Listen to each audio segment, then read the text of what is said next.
Bismillah. Assalamualaikum warahmatullahi wabarakatuh. Alhamdulillahi hamdan katsiran tayyiban mubarakan fi kama yuhibbu rabbuna wa yarda. Wa ashhadu an la ilaha illallah wahdahu la syarika lah wa ashhadu anna Muhammadan abduhu wa rasuluh. Ya ayyuhalladzina amanu taqullaha haqqa tuqatih wa la tamutunna illa wa antum muslimun. Amma ba'du, fa inna asdaqal hadisi kitabullah wa khairal hadi hadi Muhammadin sallallahu alaihi wasallam wa syarral umuri muhdatsatuha wa kulla muhdatsatin bid'ah wa kulla bid'atin dhalalah wa kulla dhalalatin finnar.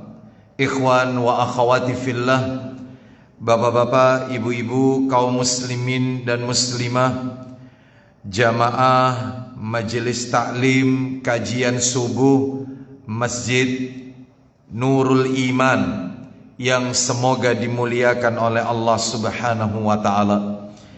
Kepada segenap pengurus yayasan maupun takmir Masjid Nurul Iman yang semoga dirahmati oleh Allah Subhanahu wa taala.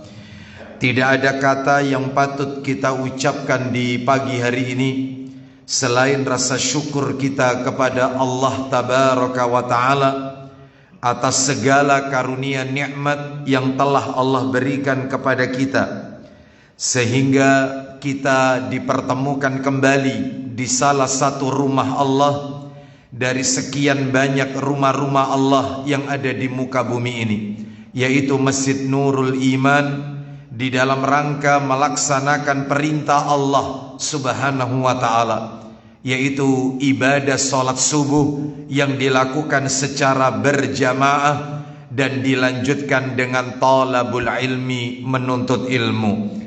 Semoga rangkaian amal ibadah yang kita lakukan pada pagi hari ini semuanya menjadi amalan yang diterima dan diridhoi oleh Allah Subhanahu wa taala. Bapak Ibu kaum muslimin dan muslimah rahimani wa rahimakumullah, sebelum kita lanjutkan materi kita pada pagi hari ini, maka kami memohon maaf kepada segenap pengurus yayasan maupun takmir Masjid Nurul Iman atas keterlambatan kami pada kajian subuh pagi hari ini karena satu dan lain hal. Semoga menunggunya Bapak Ibu sekalian tercatat sebagai amal soleh kelak di yaumil akhir.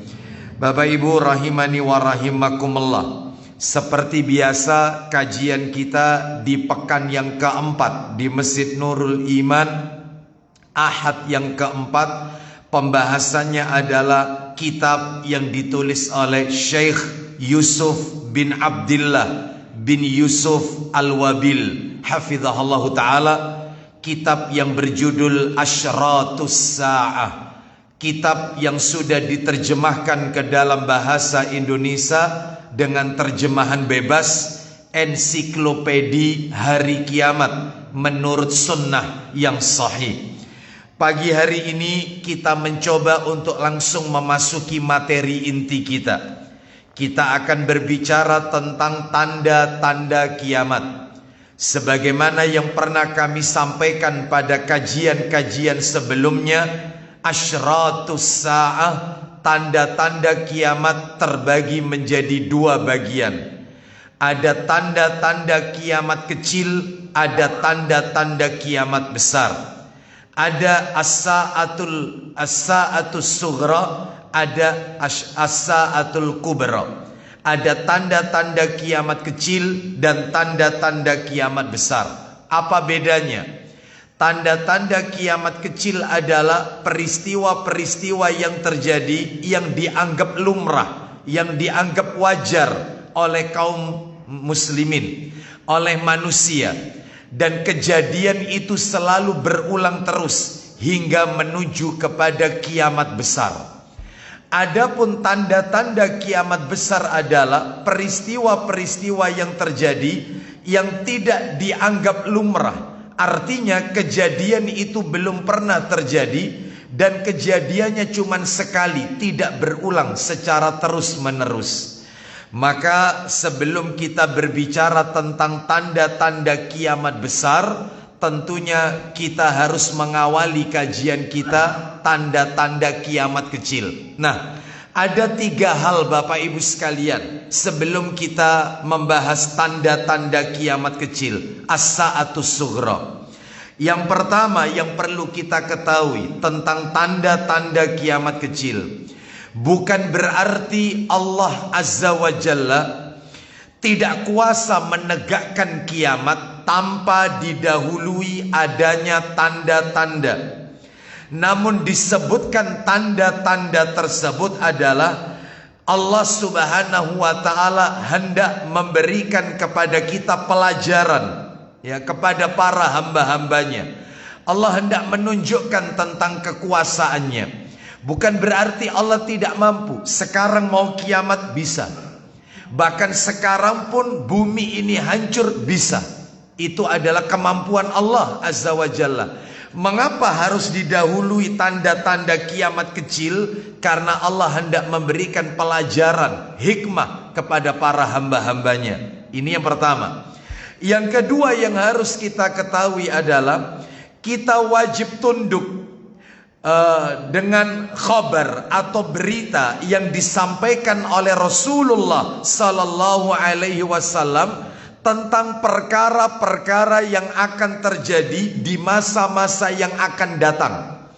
Tentang perkara-perkara tanda-tanda kiamat, wajib kita imani semua berita yang Nabi sampaikan. Sebab ketika seorang muslim mengucapkan wa asyhadu anna Muhammadar Rasulullah, yaitu 2 kalimat syahadat, terutama syahadat yang kedua yang disebut dengan syahadatul Rasul, persaksian seorang muslim mukmin atas kerasulan Nabi Muhammad sallallahu alaihi wasallam, maka salah satu konsekuensinya adalah tasdiquhu fima akhbara. Dia wajib membenarkan semua berita yang Nabi sampaikan. Dia harus tunduk dengan apa yang Nabi sampaikan.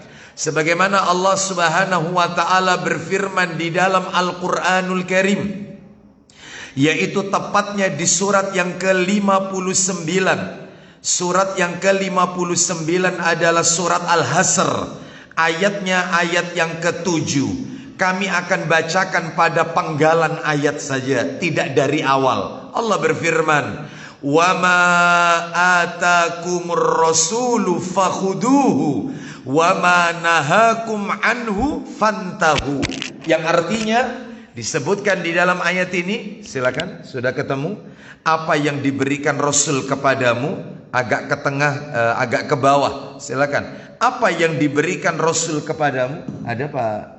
Ya silakan, tafadhal Pak Adi. Apa yang diberikan Rasul kepadamu maka terimalah. Ulang lagi. Apa yang diberikan Rasul kepadamu maka terimalah. Lanjut. Dan apa yang dilarangnya bagimu maka tinggalkanlah. Baik, Bapak Ibu sekalian rahimani wa rahimakumullah, apa yang diberikan Rasul kepadamu maka terimalah. Semua berita yang Nabi sampaikan, sekalipun susah dijangkau oleh logika, akal, sulit disentuh oleh indera, wajib sami'na wa ata'na. Kenapa? Karena Rasulullah sallallahu alaihi wasallam tidak akan pernah berdusta, apalagi terkait perkara-perkara gaib. Karena tidak mungkin Nabi mengucapkan perkara-perkara gaib kecuali semua itu datangnya dari Allah Azza wa Jalla. Allah mengatakan lagi dalam firman-Nya di surat An-Najm, surat yang ke-53, "Wa ma yantiku anil hawa in huwa illa wahyu yuha. Tidaklah yang Nabi ucapkan itu berdasarkan hawa nafsunya, tetapi yang Nabi ucapkan itu adalah wahyu yang Allah wahyukan. Sehingga kita wajib mengimaninya, sami'na wa ata'na. Tadi itu yang kami bacakan surat An-Najm ayat 3 dan 4. Bahkan di dalam Al-Quran Allah katakan pula di surat Al-Jin, surat yang ke-72 Al-Jin, ayatnya ayat 26 dan 27. Allah berfirman, alimul ghaibi fala yudhiru ala ghaibihi ahada illa man irtadha mir rasulin fa innahu yasluku min baini yadayhi wa min khalfihi rasada. Silakan Pak Adi. Dia mengetahui yang gaib. Allah mengetahui yang gaib. Lanjut. Tetapi dia tidak memperlihatkan kepada siapapun tentang yang gaib itu. Allah Subhanahu wa ta'ala tidak memperlihatkan kepada siapapun tentang yang gaib itu. Ayat 27-nya illa, kecuali kepada Rasul yang diridhoinya. nah, kecuali kepada Rasul. Siapa yang dimaksud Rasul di sini? Nabi Muhammad sallallahu alaihi wasallam. Sehingga kalau Nabi berbicara tentang perkara-perkara gaib seperti turunnya Nabi Isa alaihissalam, ini yang tanda-tanda kiamat besar ya. Lalu kemudian Imam Mahdi akan keluar, Dajjal akan muncul, lalu kemudian Dajjal akan dibunuh oleh Nabi Isa alaihissalam di sebuah tempat namanya Bablut, salah satu daerah yang ada di Palestina. Lalu kemudian setelah itu muncul kekacauan terakhir, Ya'juj dan Ma'juj. Ini adalah berita-berita gaib yang wajib kita imani. Baik Bapak Ibu sekalian, yang terakhir, yang nomor 3, yang perlu kita ketahui terkait berbicara tentang as-sa'atus sughra, tanda-tanda kiamat kecil.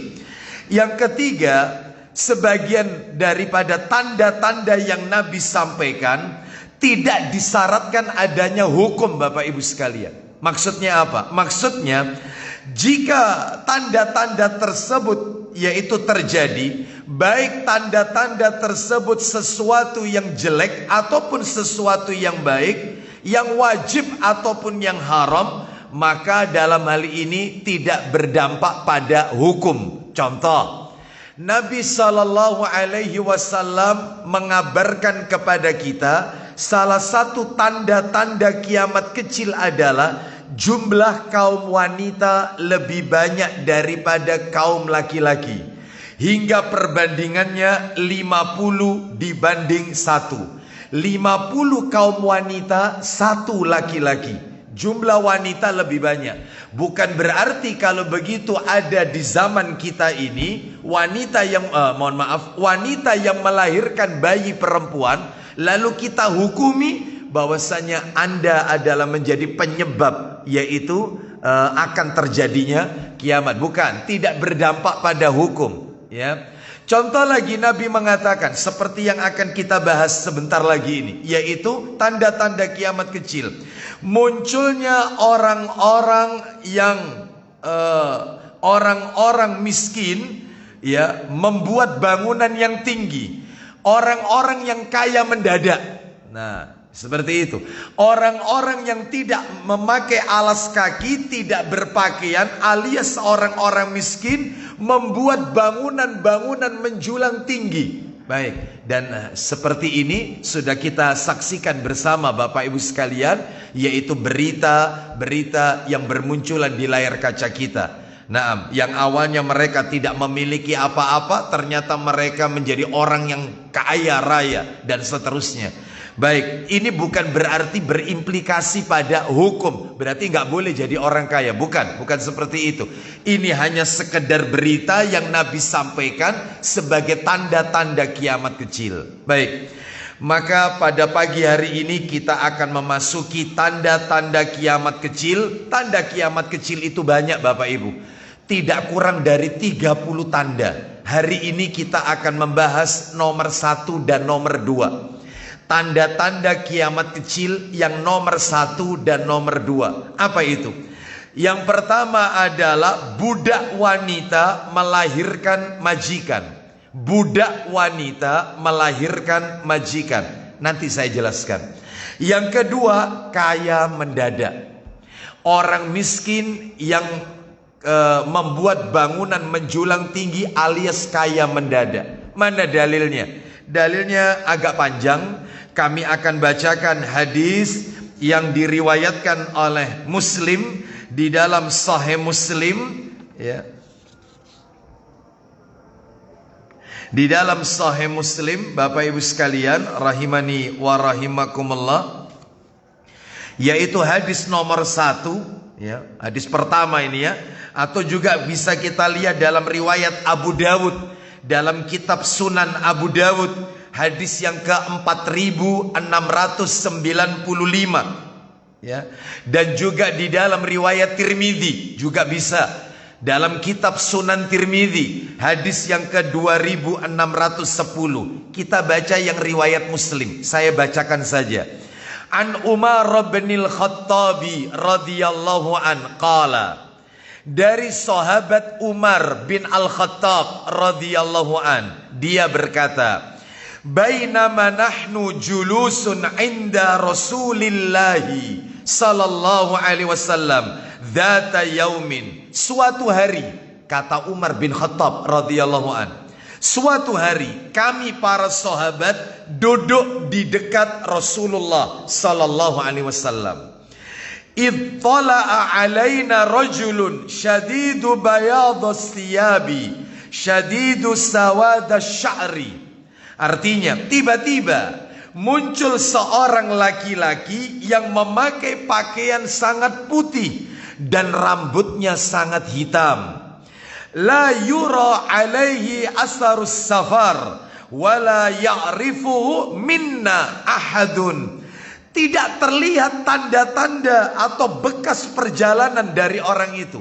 Maksudnya Umar bin Khattab radhiyallahu an, orang itu nggak kelihatan habis dari bepergian. Biasanya orang itu kalau setelah melakukan perjalanan jauh itu kan rambutnya kusut masai, terus kemudian bajunya lecet, ya kurang rapi. Biasanya begitu. Ini tidak. Bajunya rapi, rambutnya hitam legam, rapi.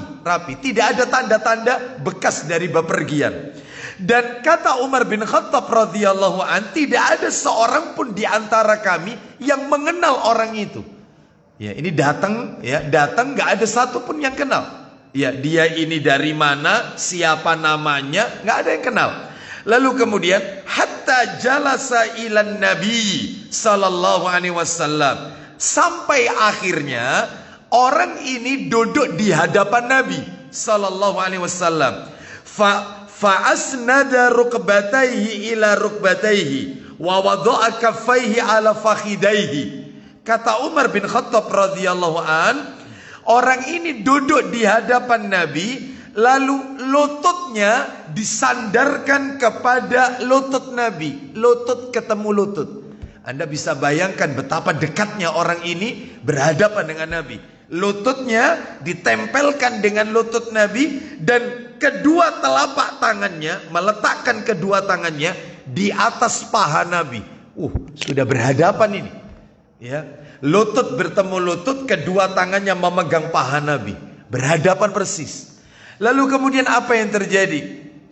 Kemudian yaitu dia berkata, waqala ya Muhammad akhbirni anil Islam. Kemudian ia berkata, wahai Muhammad. Dari sini saja tambah para sahabat semakin curiga. Siapa orang ini? Semua mengatakan wahai Rasulullah, wahai Nabiullah, tetapi dia mengatakan wahai Muhammad. Dia tidak mengatakan wahai Rasulullah. Ya Muhammad, wahai Muhammad, akhbirni anil Islam, beritahukan kepadaku tentang Islam. Maksudnya yang ditanyakan rukun Islam. Faqala Rasulullah sallallahu alaihi wasallam. Kemudian Rasulullah sallallahu alaihi wasallam menjawab, al-Islamu an tashhada alla ilaha illallah wa anna Muhammadan Rasulullah. Islam itu adalah engkau bersaksi tidak ada ilah yang berhak untuk diibadai dengan benar kecuali Allah, dan engkau bersaksi bahwasannya Nabi Muhammad adalah utusan Allah. Satu, wa tuqimus shalah, engkau mendirikan salat. Wa tu'tiyaz zakat, engkau menunaikan zakat. Wa tasumu ramadhana, engkau menjalankan ibadah puasa di bulan Ramadan. Wa tahujjal baiti in istata'ta ilaihi sabila, dan engkau menunaikan rukun Islam yang kelima, ibadah haji ke Baitullah, jika engkau mampu melakukannya. Salat tidak dikasih kata-kata, jika engkau mampu melakukannya. Pelaksanaan zakat tidak ada penambahan, jika engkau mampu melaksanakannya. Khusus haji, Nabi mengatakan, yaitu inistata'ta ilaihi sabila, jika engkau mampu melaksanakannya. Ini menunjukkan kepada kita bahwasanya tidak semua orang Islam yaitu dia mampu untuk menunaikan ibadah haji. Haji dikerjakan bagi mereka yang memiliki kemampuan. Apa yang dimaksud mampu di sini, Ustadz? Beda. Kalau laki-laki dikategorikan mampu, syaratnya dua. Kalau wanita dikategorikan mampu menunaikan haji, syaratnya tiga. Kalau laki-laki syaratnya dua, fisiknya kuat, bekalnya ada, berangkat. Adapun kalau wanita tiga, fisiknya kuat, bekalnya ada, plus mampu mendatangkan mahram. Ustadz, fisiknya kuat, bekalnya ada, dia orang kaya, tapi tidak punya mahram, gugur kewajiban. Berarti tidak ada kewajiban bagi wanita tersebut untuk menunaikan ibadah haji, karena tidak boleh wanita melakukan safar lebih dari sehari semalam kecuali disertai mahram. Baik, kalau sudah terlanjur Ustadz, maka dalam hal ini bertaubatlah kepada Allah Azza wa Jalla. Baik Bapak Ibu sekalian, kita lanjutkan. Qala sadaqta, laki-laki itu mengatakan engkau benar. Bayangkan, dia sendiri yang bertanya, dia yang membenarkan, engkau benar. Maka kata Umar bin Khattab radhiyallahu an, fa'ajibna lahu yas'aluhu wa yusaddiquhu. Kami para sahabat terheran-heran, dia sendiri yang bertanya, dia sendiri yang membenarkannya. Terus laki-laki ini berkata yang kedua sekarang, qala fa'akhbirni anil iman, beritahukan kepadaku tentang iman. Apa iman itu? Qala, Nabi bersabda, antu'mina billahi wa malaikatihi wa kutubihi wa rusulihi wal yaumil akhir wa tu'mina bil qadari khairihi wa syarrihi. Kata Nabi, iman itu ada 6. Satu, kau beriman kepada Allah, malaikat-malaikatnya, kitab-kitabnya, rasul-rasulnya, iman kepada hari akhir, dan iman kepada takdir Allah, ketetapan Allah, yang baik maupun yang buruk. Qala, laki-laki itu menjawab lagi, sadaqta, kau benar. Loh, kan heran ini. Dia yang bertanya, dia sendiri yang membenarkan. Terus kemudian qala, yang ketiga sekarang, pertanyaan laki-laki ini, fa'akhbirni anil ihsan, beritahukan kepadaku tentang ihsan. Apa itu ihsan?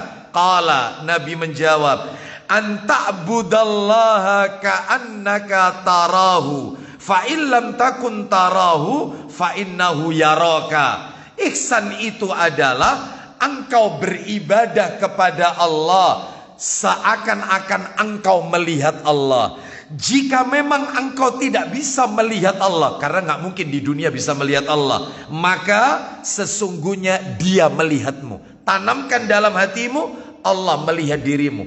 Makanya Bapak Ibu sekalian, orang itu kalau dalam hidupnya merasa Allah itu hadir dalam hidupnya, apapun yang ia lakukan, dia tanamkan dalam hati, Allah mengetahui apa yang saya lakukan. Itu orang ihsan. Itu orang ihsan. Kita lanjutkan. Terus kemudian apa yang terjadi? Laki-laki ini berkata yang keempat sekarang. Qala fa'akhbirni anis sa'ah. Ya ini poinnya di sini. Beritahukan kepadaku kapan terjadinya kiamat. Kapan kiamat itu terjadi? Orang kalau bertanya kapan berarti tanya tentang waktu. Apa jawaban Nabi? Qala mal mas'ulu anha bi'a'lama minas sa'il. Kata Nabi, Orang yang ditanya tidaklah lebih tahu daripada yang bertanya. Orang yang ditanya, maksudnya saya, tidak tahu daripada orang yang bertanya. Nah, berarti sama-sama nggak tahu. Orang itu bertanya kapan kiamat karena dia nggak tahu. Nabi menjawab orang yang ditanya tidaklah lebih tahu. Berarti Nabi juga nggak tahu kapan kiamat ini terjadi. Makanya kalau ada orang zaman sekarang yang menerka-nerka kapan itu kiamat, maka ini gimana ini ya, lebih dari Nabi ini. Berarti Nabi aja nggak tahu ya. Sehingga kalau ada yang mengatakan kiamat itu akan terjadi ya tanggal 12 bulan 12 tahun 2012 ya, ternyata lewat, nggak ada kiamat kan. Nah seperti itu. Ada lagi waktu itu yang sempat viral, kiamat lokal. Nah ada nggak kiamat lokal? Ya waktu itu daerah mana gitu semua satu desa pindah semua. Waktu itu masih ingat itu ya, sempat rame waktu itu karena akan ada kiamat. Satu desa yang mana lagi, desa mana lagi pindah semua penduduknya karena katanya akan terjadi kiamat. Kiamat kok lokal? Kiamat itu ya semuanya ya, seperti itu. Jadi yang seperti ini terlalu berlebihan, menerka-nerka perkara gaib yang hanya Allah saja yang tahu. Baik, kita lanjutkan. Terus orang ini bertanya yang terakhir kalinya. Apa kata orang ini? Karena dia tidak mendapat jawaban kapan kiamat itu terjadi, maka dia bertanya, qala fa akhbirni an amarataha, fa akhbirni an amaratiha. Artinya, beritahukan kepadaku tentang tanda-tandanya. Ya sudah, kalau begitu, kalau kiamat itu terjadinya kapan kau tidak tahu, seakan-akan seperti itu. Apa tanda-tanda kiamat itu? Maka Nabi menjawab, qala, tanda kiamat adalah antalidal amatu rabbataha wa antaral hufatal uratal alata ri'a asyai yatatawaluna fil bunyan. Artinya Nabi menjawab, jika seorang budak wanita telah melahirkan majikannya, itu tanda yang pertama. Terus, jika engkau melihat orang yang telanjang kaki tanpa memakai baju, alias orang miskin, serta para pengembala kambing telah saling berlomba-lomba mendirikan bangunan megah yang menjulang tinggi, maka itulah tanda-tanda kiamat. Lalu kemudian setelah itu Umar bin Khattab radhiyallahu an, sang pembawa cerita hadis ini, beliau meneruskan ceritanya. Summan tolaku, kemudian laki-laki itu segera pergi. Lalu kemudian falabistu malian, aku pun terdiam. Summa qala, kemudian Nabi bertanya kepadaku. Maksudnya aku di sini Umar bin Khattab radhiyallahu an. Ya Umar, atadri ya manis sa'il? Atadri manis sa'il? Tahukah kamu siapakah orang yang bertanya itu? Wahai Umar, tahukah engkau siapakah yang bertanya tadi? Qultu Allahu wa rasulahu a'lam. Aku mengatakan Allah dan Rasulnya yang lebih tahu. Maka Nabi menjawab, qala fa innahu Jibril atakum yu'allimukum dinakum. Nabi bersabda, sungguh orang yang bertanya tadi adalah malaikat Jibril yang mengajarkan kepada kalian semua tentang urusan agama kalian. Baik Bapak Ibu sekalian, rahimani wa rahimakumullah, inilah hadis yang berbicara tentang tanda-tanda kiamat kecil nomor 1 dan nomor 2. Yang nomor 1, budak wanita melahirkan majikan. Yang nomor 2, kaya mendadak. Baik, apa pelajaran yang bisa kita ambil dari hadis ini? Bapak Ibu sekalian, rahimani wa rahimakumullah, pelajaran yang bisa kita ambil dari hadis ini ada 10 poin. 10 poin. Mudah-mudahan waktunya cukup ya. 10 poin yang bisa kita ambil. Yang pertama, hadis ini diriwayatkan oleh Umar bin Khattab radhiyallahu an, seorang sahabat Nabi yang mulia. Baik, siapa beliau? Singkat aja biografinya, sehingga panjenengan ketika mendengar Umar bin Khattab tahu paling tidak sedikit sekilas yaitu jejak perjalanan beliau. Siapa beliau ini? Umar bin Khattab. Umar bin Khattab radhiyallahu an ini adalah beliau bernama, gelarnya Umar bin Khattab ini Ibnu Nufail, Amirul Mukminin, Abu Hafs Al-Qurashi Al-Adawi Al-Faruq. Panjang itu gelarnya tok itu. Ya, itu gelarnya, itu Umar bin Khattab radhiyallahu an.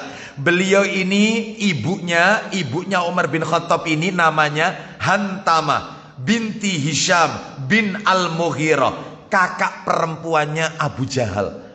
Jadi kakak perempuannya Abu Jahal itulah ibunya Umar bin Khattab radhiyallahu an. Nah, baru tahu sekarang, ya. Namanya siapa ibunya sahabat Umar radhiyallahu an? Yaitu Hantamah binti Hisham Al-Mughirah, kakak perempuannya Abu Jahal. Beliau masuk Islam umur 27 tahun. Masuk Islam usia 27 tahun. Bahkan ketika beliau masuk Islam, yaitu Nabi Sallallahu Alaihi Wasallam berdoa kepada Allah. Ya, saking gembiranya ini. Ya, karena di saat itu ada 2 orang namanya Umar di kota Mekah. Ada 2 orang namanya Umar. Makanya Nabi selalu berdoa, ya Allah, berikan hidayah kepada salah satu 2 orang Umar. Umar bin Al-Khattab atau Umar bin Al-Hisam. Iya, ada 2 orang, Umar bin Al-Khattab atau Umar bin Al-Hisam. Siapa Umar Al-Hisam itu, Ustaz? Abu Jahal. Nama aslinya Abu Jahal itu Umar bin Al-Hisam. Kenapa disebut Abu Jahal? Bapaknya orang jahil, orang bodoh. Nah, siapa yang menjuluki itu? Rasul. Semua orang Mekah kalau memanggil Umar bin Al-Hisam ini, yaitu Abul Hakam, bapaknya hakim. Beliau ini penguasa loh.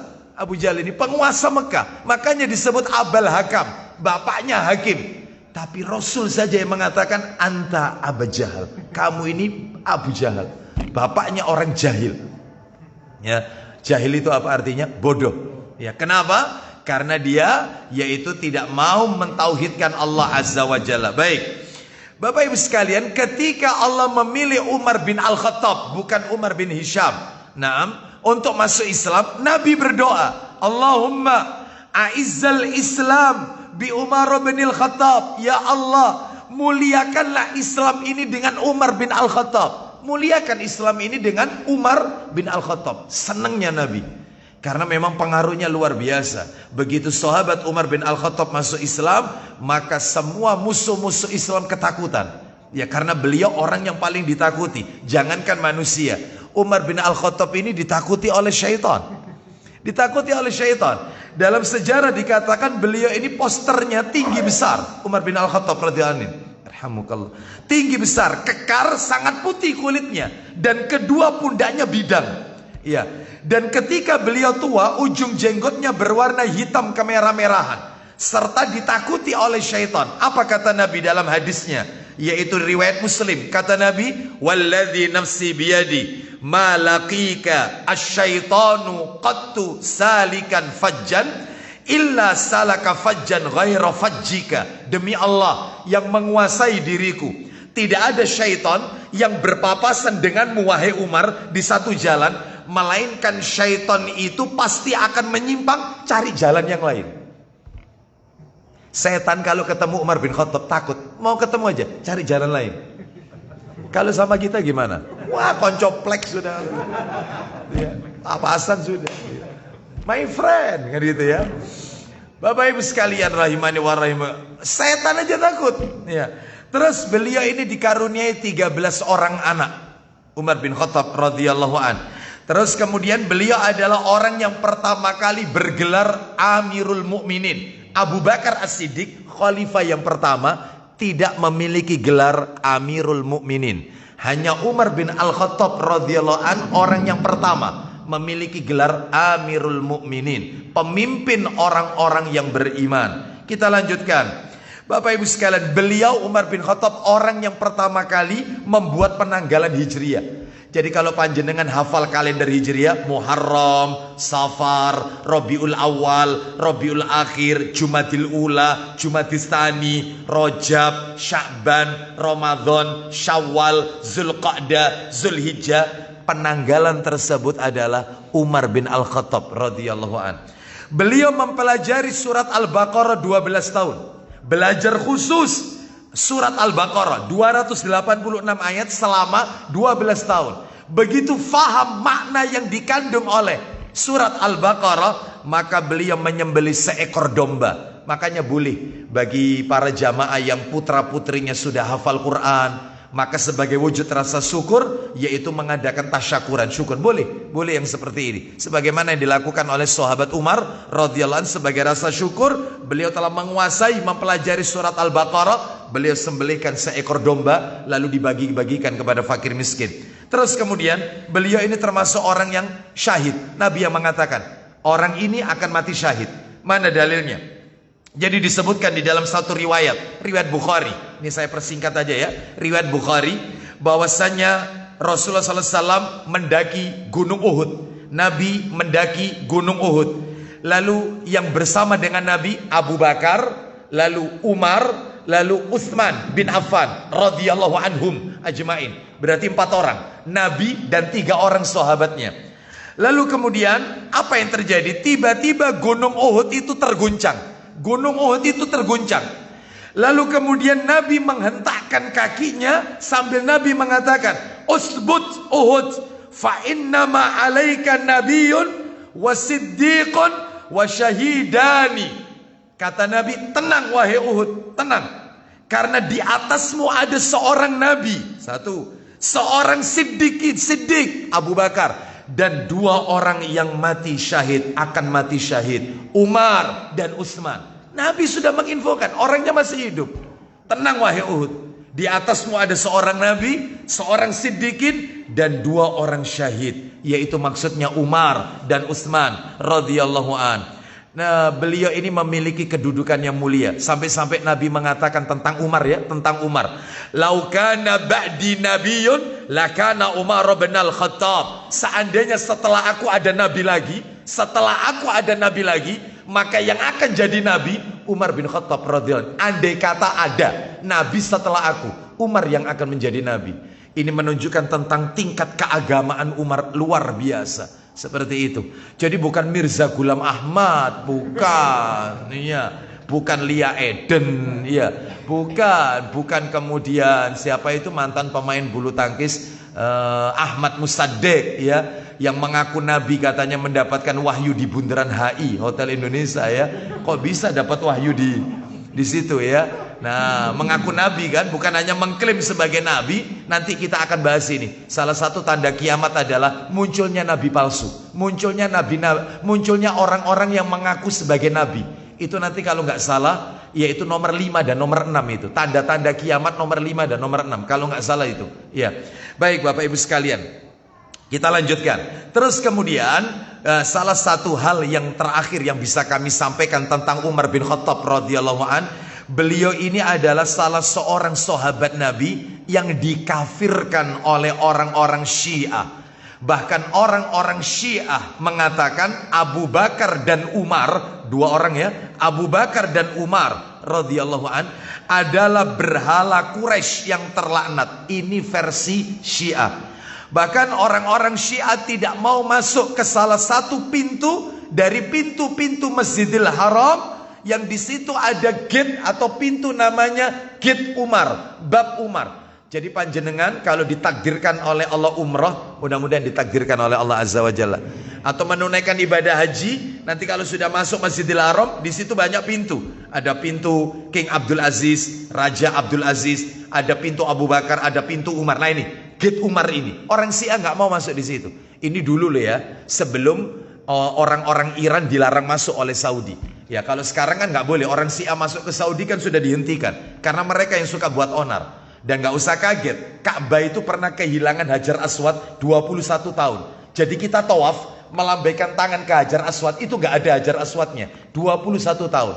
Karena tahun 50 berapa, nggak sampai 60, orang Syiah mencongkel Hajar Aswad, lalu kemudian dikembalikan oleh pemerintah Iran ke Arab Saudi dalam keadaan pecahan-pecahan, sudah nggak utuh lagi.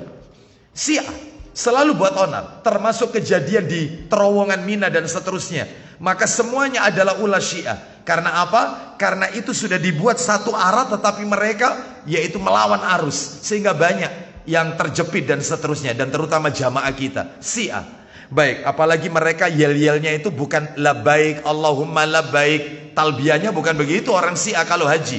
Kalau kita kan tidak. Labbaik Allahumma labbaik, labbaik la syarika laka labbaik, innal hamda wan ni'mata laka wal mulk la syarika lak. Kalau Syiah tidak. Labbaik ya Husain, labbaik ya Husain, labbaik ya Husain. Aku penuhi panggilanmu wahai Husain. Sampai seperti itu, mengkultuskan Husain. Baik, jadi orang Syiah nggak mau masuk ke pintu gate Umar itu yang ada di Masjidil Haram itu. Sampai-sampai kata para alim ulama yang ada di sana, yang ada di Saudi, mereka mengatakan ketika melihat perbuatannya orang Syiah seperti ini, semoga Allah merahmati Umar bin Al-Khattab radhiyallahu an, karena dia dibenci oleh syaitan dari jin dan syaitan dari manusia ini. Ya, kan syaitan ada dua, ada syaitan dari jin, ada syaitan dari manusia. Kan setan nggak mau ketemu sama Umar, cari jalan yang lain. Itu setan dari jin. Lah ini tidak, ada setan manusia. Ya ini orang Syiah nggak mau masuk ke pintu. Belum ketemu orangnya ini, baru nama pintunya gate Umar, bab Umar, pintu Umar, sudah nggak mau masuk. Padahal Umarnya sudah nggak ada, sudah meninggal. Ya. Seperti itu, makanya sampai ulama-ulama berdoa, semoga Allah merahmati Umar bin Khattab. Dia dibenci oleh syaitan dari kalangan jin dan syaitan dari kalangan manusia. Iya. Baik, Bapak Ibu sekalian rahimani wa rahimakumullah. Ini yang pertama. Yang kedua, pelajaran yang kedua. Di dalam hadis ini menjelaskan kepada kita adab bagi para penuntut ilmu. Loh kok bisa? Iya. Adab penuntut ilmu itu adalah harus berpakaian dan berpenampilan yang rapi, bersih. Bagi laki-laki memakai wangi-wangian, ya khususnya disunahkan memakai baju warna putih. Loh di mana ini dalilnya kok tiba-tiba ngomong seperti ini? Tadi lihat laki-laki yang mendatangi Nabi tadi memakai baju warna putih, sangat putih, tidak ada bekas tanda-tanda dari bepergian, rambutnya rapi, hitam legam.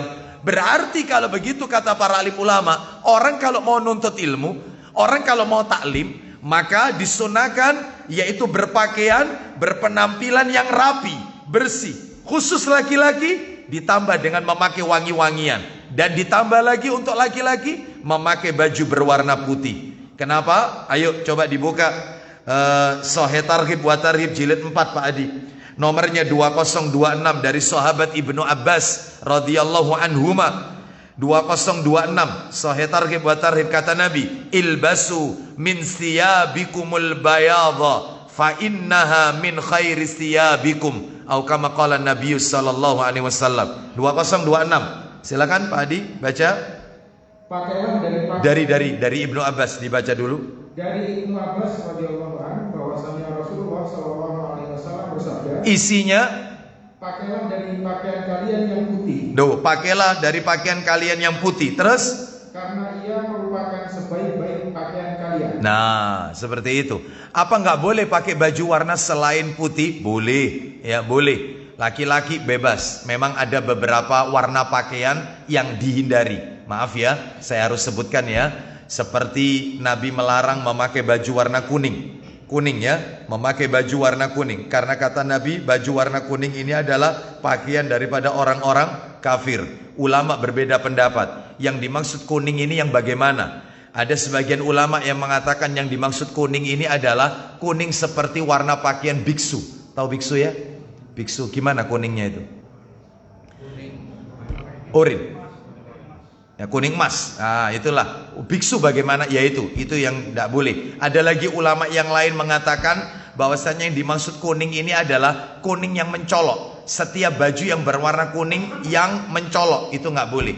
Tetapi sebagian lagi mengatakan, saya lebih cenderung pendapat yang ini, yang ketiga ini, yaitu pakaian berwarna kuning yang hasil celupan, winter, hasil celupan. Nah, tapi kalau warna dasarnya dari awal beli bahan dari awalnya itu sudah kuning, nggak apa-apa. Yang nggak boleh itu yang hasil daripada celupan. Nah, setelah warna apa, lalu kemudian dia perbarui lagi kemudian dengan warna kuning itu. Nah, itu yang tidak diperbolehkan. Wallahu a'lam bishawab. Termasuk ada larangan tentang pakaian warna merah.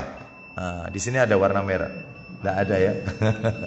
Merahnya dalam hal ini adalah merah yang polos. Tapi kalau merahnya itu merah sedikit ada garis atau kotak-kotak, atau mungkin ada tulisan sehingga tidak menimbulkan kesan polos, nggak apa-apa. Nggak apa-apa ya, seperti itu. Baik, kita lanjutkan. Jadi untuk laki-laki, kalau untuk wanita bebas. Tapi sebaiknya untuk wanita itu dianjurkan warna pakaiannya warna pakaian yang gelap. Gelap itu tidak identik hitam. Jadi hindari untuk ibu-ibu memakai warna pakaian yang soft, seperti pink, ya, merah muda, hijau muda, coklat muda, ya, hindari.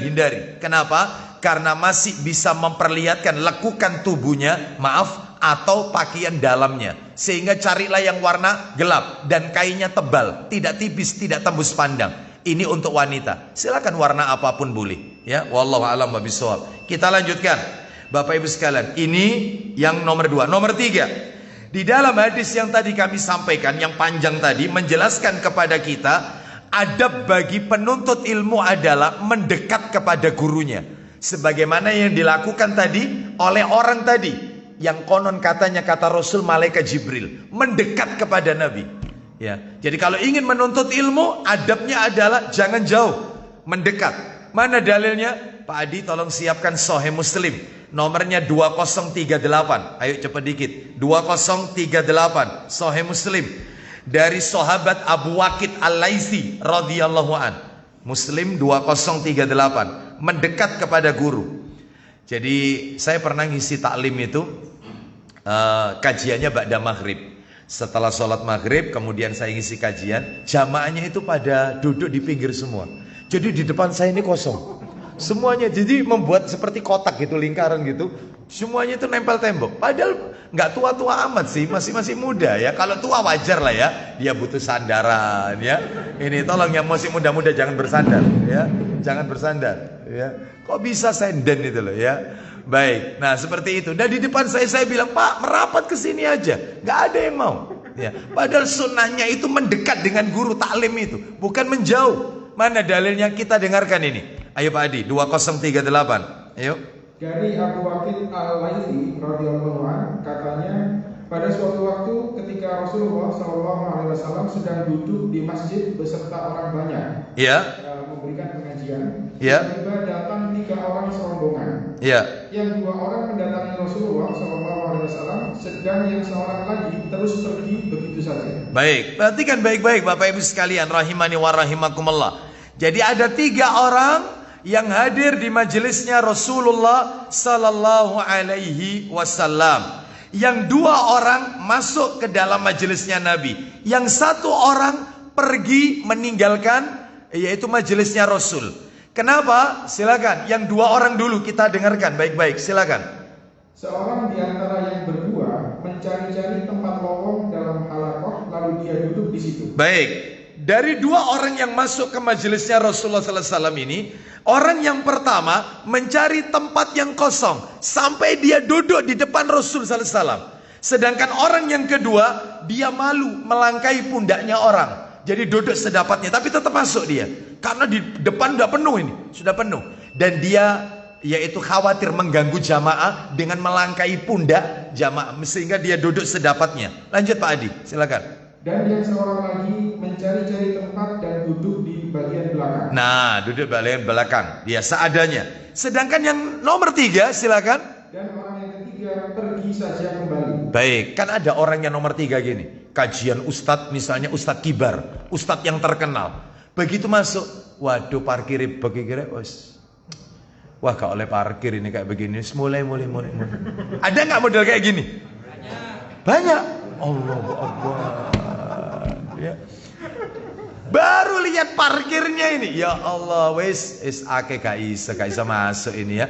Apalagi parkirnya jauh. Bapak nggak bisa masuk parkir sini. Waduh, jauh ini, melakukan. Nggak jadi Pak, nggak jadi. Ini orang nomor 3 ini yang disebut ini. Ini orang nomor 3. Jadi dia tidak berusaha untuk masuk. Ya, bagaimana itu? Silakan. Orang yang nomor 1 dan nomor 2 ada di masjid. Lalu Nabi mengatakan, perhatikan tentang 3 orang ini, kata Nabi. Yang 2 orang masuk, orangnya ada di situ. Orangnya ada di situ, Nabi sampaikan. Silakan Pak Adi, ayo. Setelah Rasulullah SAW selesai memberikan pengajian, ya, apa kata Nabi?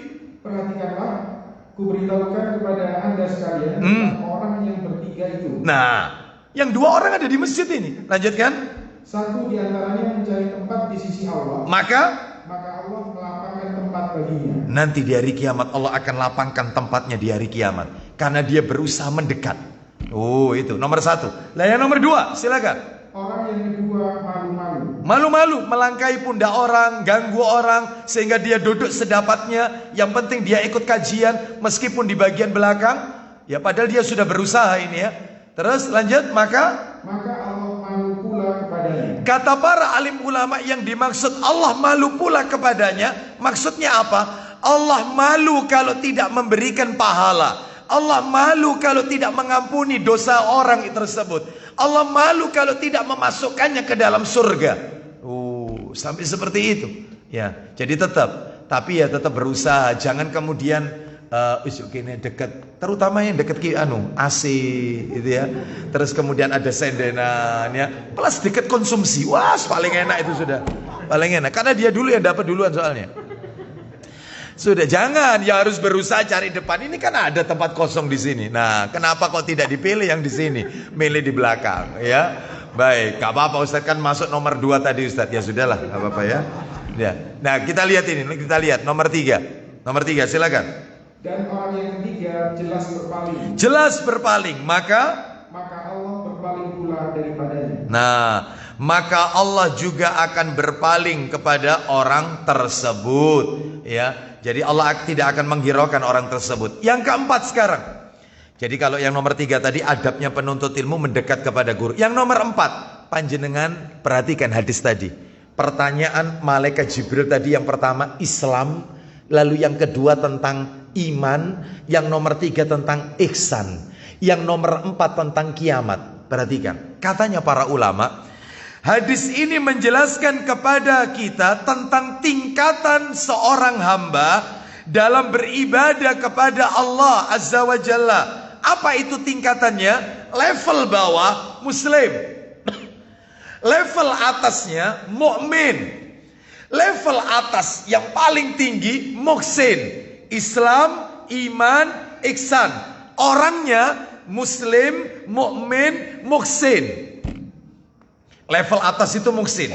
Maka kata para alim ulama, kenapa level muhsin itu kok ada di atas? Kenapa kok ada di atas?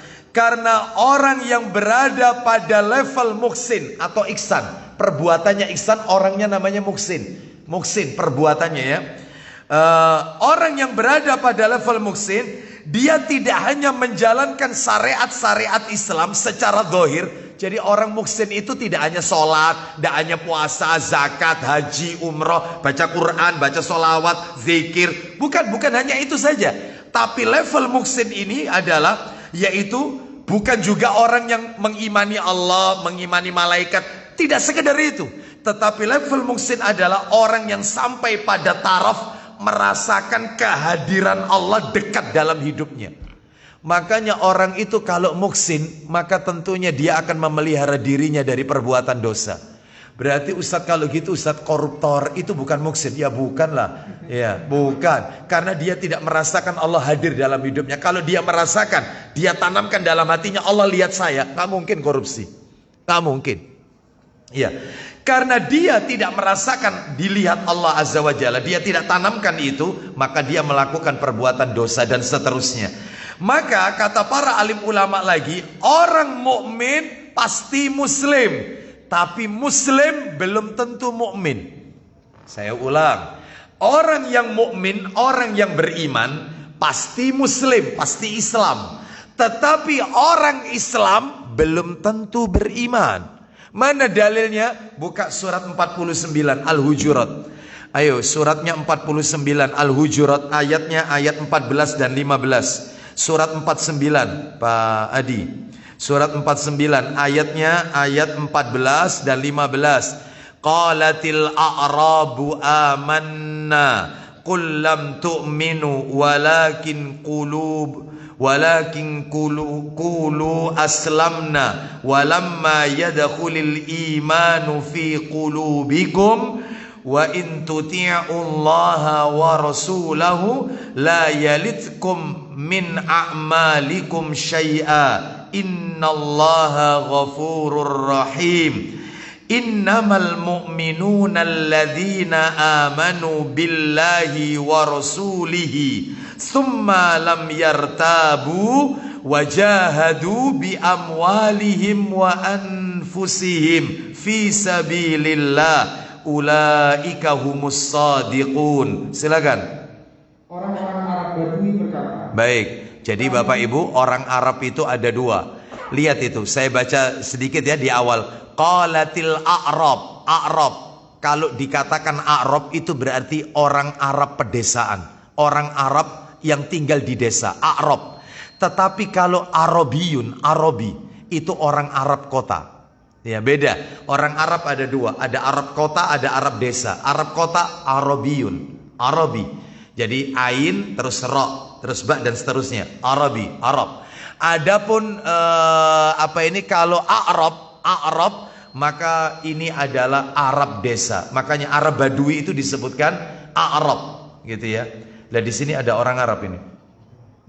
Di sini ada orang Arab? Enggak, bukan saya, bukan saya, ya. Bukan, ya, saya bukan keturunan Arab kok, bukan ya. Bapak Ibu sekalian, saya orang Indonesia, ya. Bapak Ibu sekalian rahimani wa rahimakumullah. Jadi tinggal ditanya aja aslinya dari mana. Ya, kalau memang dia dari desa berarti disebut apa? Arab, ya. Kalau dari kota Arabiyun. Bapak Ibu sekalian, ayo lanjut. Orang-orang Arab Badui berkata, kami telah beriman. Kami telah beriman. Katakan Muhammad kepada mereka, katakanlah kepada mereka, kamu belum beriman, tetapi katakanlah kami telah tunduk. Ya, nah, katakan Muhammad kepada mereka, kamu belum beriman, tetapi kalian masih Islam. Kenapa Pak Adi? Silakan. Karena iman belum masuk ke dalam hatimu. Ya baik, hanya sekedar membaca 2 kalimat syahadat, iman belum masuk, sehingga masih muslim, belum mukmin. Orang mukmin pasti muslim, muslim belum tentu mukmin. Berdasarkan kalimat ini, nah ini mulai. Maka salah besar jika ada orang yang berkata, orang yang melakukan dosa besar berarti dia telah kafir keluar dari Islam. Sebagaimana pemahamannya kaum Khawarij. Orang-orang Khawarij itu punya pemahaman setiap pelaku dosa besar kafir. Mencuri kafir, zina kafir, minum khamr, pokoknya yang melakukan dosa-dosa besar kafir, semua dikafirkan. Kenapa? Karena mereka salah memahami hadis Nabi. Jadi Nabi itu pernah bilang begini. Hadisnya riwayatnya Bukhari Muslim. Tolong dibuka Sahih Targhib wa Tarhib nomor 2355. Cepat dikit, jilid 4 2355. Begini katanya Nabi. Mereka salah memahami hadis Nabi ini, salah. La yazni zani hina yazni wa huwa mu'min. 1. Wala yasriqu sariqu hina yasriqu wa huwa mu'min. Itu 2. Terus terakhir, wala yashrabul khamra hina yashrabuha wa huwa mu'min. Itu yang ketiga. Silakan Pak Adi. Dari Abu Hurairah radhiyallahu anhu bahwasanya Rasulullah sallallahu alaihi wasallam telah bersabda. Isinya, tidaklah pezina berzina ketika dia berzina. Nah, dan dia adalah seorang mukmin. Baik, lihat kalimatnya. Tidaklah seseorang itu berzina kalau pada saat berzina tersebut ia beriman. Maksudnya begini, berarti orang berzina itu bukan orang beriman. Itu ya. Terus lanjut. Tidaklah mencuri ketika dia mencuri. Maksudnya begini, tidaklah seseorang itu dikatakan, tidaklah seseorang itu mencuri kalau pada saat mencuri tersebut ia beriman. Maksudnya orang beriman tidak mungkin mencuri. Berarti kalau mencuri itu bukan orang beriman. Maksudnya Nabi begitu. Terakhir lanjut. Dan tidaklah seseorang minum khamr ketika dia meminumnya, dan dia adalah seorang mukmin. Maksudnya orang beriman tidak mungkin minum khamr. Artinya orang minum khamr itu berarti bukan orang beriman. Khawarij berkata, berarti kalau dia bukan orang beriman, berzina bukan beriman, terus mencuri bukan beriman, minum khamr bukan beriman. Lah lawan katanya kalau tidak beriman ya kafir. Makanya mereka mengkafirkan seluruh pelaku dosa besar. Orang berzina, vonis kafir. Orang mencuri, vonis kafir. Orang minum khamr, vonis kafir. Karena mereka bukan orang beriman. Karena lawan katanya iman itu kafir. Pemahaman ini salah. Lah terus yang benar bagaimana? Menurut ahlus sunnati wal jamaah, pemahaman yang benar adalah memang betul orang mencuri, orang berzina, orang minum khamr bukan orang beriman. Tetapi dia masih muslim. Levelnya turun. Karena level ada 3. Muslim, mukmin, muhsin. Orang berzina, mencuri, minum khamr bukan muhsin dan bukan mukmin. Tapi dia masih muslim. Karena dia masih baca 2 kalimat syahadat. Berarti belum keluar Islam. Lah kalau misalnya dia tidak sholat Ustadz, lah beda lagi. Beda lagi, karena rukun Islam itu ada 5. Yang nomor 2 itu sholat. Dia bahkan meyakini sholat itu tidak wajib. Bahkan dia dengan terang-terangan meninggalkan sholat. Ya kafir. Jelas itu turun derajatnya sudah. Bukan muslim lagi. Di bawahnya yaitu kafir. Selama dia masih sholat. Kan ada Bapak Ibu sekalian. Ya sholat ya minum khamr. Ada enggak? Ya sholat ya judi. Ya sholat ya makan riba. Lu bayangkan. Puasa Ramadan tapi yaitu melakukan zina. Habis Ramadan zina. Kan banyak yang kayak begini. Apakah dia kafir? Enggak. Tidak. Levelnya masih muslim. Makanya tadi saya katakan, orang muslim belum tentu mukmin. Orang mukmin pasti muslim. Nah, seperti itu. Jadi ini pemahaman yang salah, yaitu yang dilakukan oleh orang-orang khawarij. Makanya jangan gegabah menvonis orang kafir. Kalau dia masih mengucapkan 2 kalimat syahadat, ya. Jadi jangan kemudian baca hadis tidak beriman. Contoh-contoh. Nabi pernah mengatakan begini. La yu'minu ahadukum, tidak beriman salah seorang di antara kalian yang suka mengganggu tetangganya dengan lisannya. Berarti orang ganggu tetangga berarti orang kafir, Ustaz? Bukan. Yang dimaksud kata-kata Nabi tidak beriman, memang cirinya orang beriman itu adalah nggak suka ganggu tetangga. Kalau dia ganggu tetangga bukan beriman. Lah kalau bukan beriman, dia masih muslim. Imannya belum melekat dalam hatinya. Karena dia masih membaca 2 kalimat syahadat. Maka jangan gegabah menvonis orang dikit-dikit kafir, kafir, kafir. Sebentar ya. Jadi ini bukan wilayah kita yang seperti ini. Ini wilayahnya adalah ulama. Baik. Jadi ini yang nomor 4. Terakhir nomor 5. Saya tutup sampai 5 saja.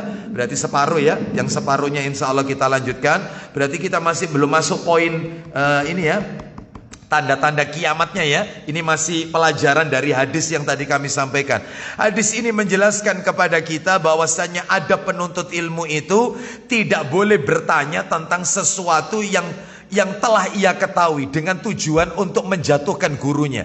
Jadi murid itu nggak boleh bertanya ke sesuatu kepada guru apabila dia sudah tahu jawabannya. Tujuannya untuk menjatuhkan si guru, ngetes, itu nggak boleh. Tujuannya nggak boleh.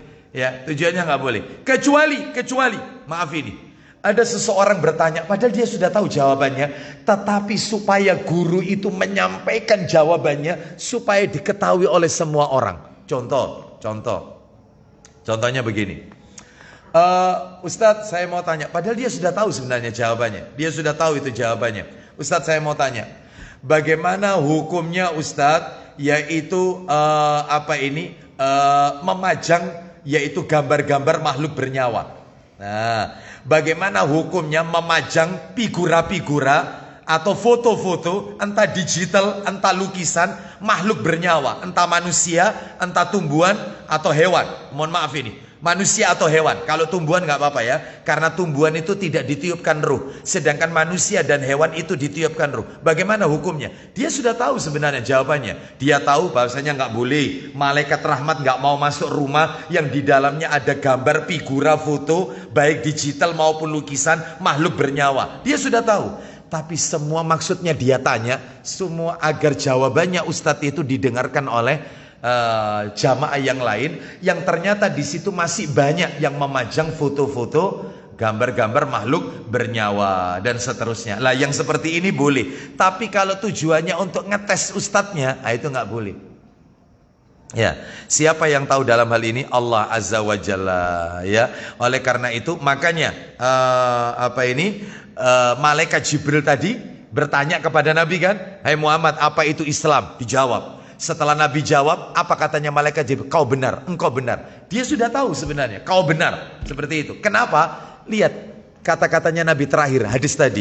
"Fa innahu Jibril atakum yu'allimukum dinakum." Sesungguhnya dia itu Jibril yang ingin mengajarkan kepada kalian tentang urusan agama kalian.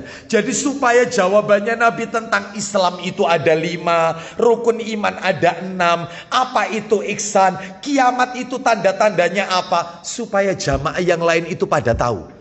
Berarti malaikat Jibril hendak mengajarkan kepada kita, itulah tata cara bertanya yang benar. Meskipun dia sudah tahu, supaya jawabannya diketahui oleh orang banyak. Nah itu boleh. Tapi kalau niat ngetes, itu nggak boleh. Ada nggak murid itu niat ngetes gurunya? Nah, banyak ya. Maka tentunya ini tidak punya adab dalam majelis ilmu. Wallahu a'lam wa bishawab. Demikian apa yang bisa kami sampaikan. Semoga menjadi tambahan ilmu yang bermanfaat. Insya Allah jika Allah takdirkan kita bertemu kembali, saya akan lanjutkan poin ke-6 sampai terakhir, yaitu terkait dengan hadis tanda-tanda kiamat yang nomor 1 dan nomor 2. Nomor 1 yaitu budak wanita melahirkan majikan, yang nomor 2 kaya mendadak. Insya Allah pada kesempatan yang berikutnya. Baik, demikian. Ada yang mau bertanya? Tidak ada. Baik, kita tutup dengan kafaratul majelis. Semoga Allah Subhanahu wa taala menjadikan kita orang-orang yang istiqomah dalam ketaatan kepada Allah dan Rasulnya sallallahu alaihi wasallam. Kita akhiri, wassallallahu ala nabiyyina wa ala alihi washabihi wasallam. Subhanakallahumma wa bihamdika asyhadu an la ilaha illa anta astaghfiruka wa atubu ilaik. Wa akhiru da'wana anil hamdulillahi rabbil alamin. Assalamualaikum warahmatullahi wabarakatuh.